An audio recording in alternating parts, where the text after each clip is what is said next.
Yes, small update about how this look now. 51 minutes to left, and this 3D print look now right there. It is look very good.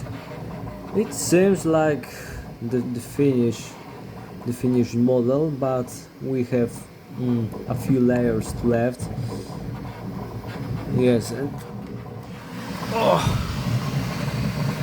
it's looking great.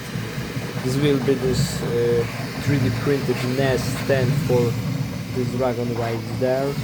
This is a mech dragon which I printed in the previous shorts, and here we will have a stand for this dragon right here, 3D printed. So the next video will be the 3D printed result and finished. Few defects right there, but it looks good, solid.